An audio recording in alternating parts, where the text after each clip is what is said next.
Qué maravilla de emprendimiento. Yo quiero saludar y felicitar a Sheila desde aquí. Salud por ella y por todas esas mujeres que se proponen metas y las están cumpliendo.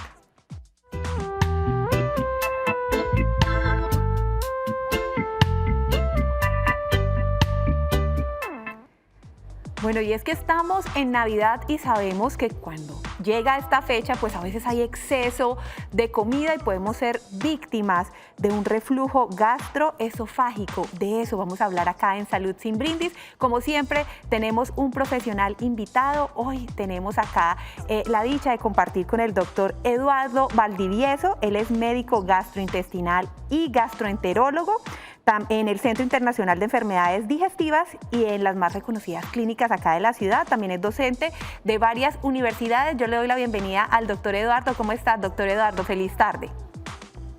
Feliz tarde, Silvia, y un saludo muy especial a todos nuestros televidentes que nos están acompañando. Gracias, doctor. Bueno, antes de que entremos a hablar un poco de esta enfermedad, yo quiero que veamos una nota contexto para que nuestros televidentes estén muy atentos. El reflujo gastroesofágico es una enfermedad digestiva en la que el ácido o la bilis estomacal ascienden por el esófago, irritando su revestimiento. Esto normalmente sucede cuando se ingiere comida. Una banda circular de músculos que se encuentran alrededor del esófago, llamado esfínter esofágico inferior, se relajan y se abren para permitir que los alimentos lleguen al estómago. Después de ser ingeridos, el esfínter debe cerrarse nuevamente, pero en algunas personas el esfínter no se cierra por completo o se abre constantemente, provocando que el ácido del estómago suba al esófago, produciendo síntomas como ardor y dolor en el pecho, dificultad para tragar, sensación de vomitar y sentir un nudo en la garganta. Cuando el reflujo ácido y la acidez estomacal suceden más de 2 veces por semana, pueden ser un indicio del reflujo gastroesofágico. Por esta razón, si usted presenta con frecuencia los síntomas mencionados, es necesario que acuda a un médico que pueda tratar su caso sin dejar que avance su estado. Bueno, ahí teníamos información muy importante para hablar de esta enfermedad. Doctor Eduardo, bueno, sabemos que cuando comemos y nos acostamos, pues inmediatamente esto nos genera reflujo. ¿Por qué ocurre esto? Bueno, digamos que es un efecto gravitacional, es decir, es obvio que nuestro estómago es un reservorio. Ahí se contiene el alimento, se almacena durante algunos minutos mientras el estómago poco a poco lo va evacuando hacia porciones más distales del intestino. Y obviamente si yo cambio de la posición en bipedestación, es decir, de pies, a acostarme, estoy favoreciendo que ese estómago se vacíe hacia atrás, como si se regara un vaso de agua, como si un vaso lo volteáramos. Tenemos para eso el esfínter, pero de todas formas no es un esfínter muy hermético, así que el simple hecho de acostarse con el estómago lleno, a todos con esfínter bueno o con esfínter no tan bueno, nos va a condicionar la tendencia a que se devuelva un poco el contenido del estómago hacia el esófago. Bueno, doctor, y cuando aparece el reflujo, si no se controla, ¿qué consecuencias puede tener en una persona? Bueno, la principal consecuencia es una alteración muy significativa en la calidad de vida. Algunos han calculado que los síntomas por reflujo gastroesofágico motivan la primera causa de consulta en gastroenterología, es decir, esto es muy, muy común. Fuera de eso, es decir, de los síntomas que nos pueden alterar el bienestar, las agrieras, el dolor en la boca del estómago, eventualmente algunos síntomas fuera del sistema digestivo como dolor en la garganta, dolor en los oídos, ese tipo de cosas alteran la calidad de vida. Y fuera de ellas también podrían darse en casos más avanzados, digamos, un efecto de irritación crónica que pudiera generar heridas como tal en el esófago, que pudiera generar lo que llamamos esofagitis, fibrosis, cicatrices, obstrucciones o inclusive degenerar en tumores, ¿no? En tumores del esófago. Doctor Eduardo, ¿cómo evitar el reflujo? Bueno, es cuestión de tener muy presente qué es lo que hace que el reflujo se evite bajo condiciones naturales y no impedirles el trabajo.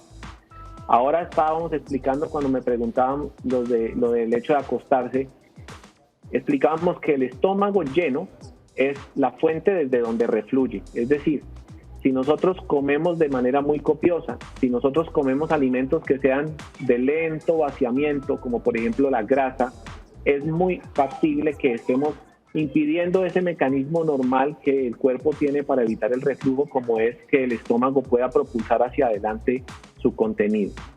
Otras situaciones que nos pueden ayudar a presentar el reflujo serían alimentos o medicamentos que alteren y de alguna forma aflojen el efecto de ese esfínter. Por ejemplo, la cafeína. El café está claramente establecido como una sustancia que favorece el reflujo, y también algunas sustancias hormonales. Por ejemplo, sabemos que en el embarazo hay reflujo por el efecto de una hormona que se llama la progesterona, o algunos medicamentos que se utilizan para el control de la presión arterial, que pudieran alterar el mecanismo de ese esfínter. Es decir, cosas que uno come, medicamentos que puede tomar sin darse cuenta, o sencillamente llenar mucho el estómago y eventualmente después de tenerlo lleno acostar. Eso es lo que podría impedir los elementos que normalmente nos protegen del reflujo.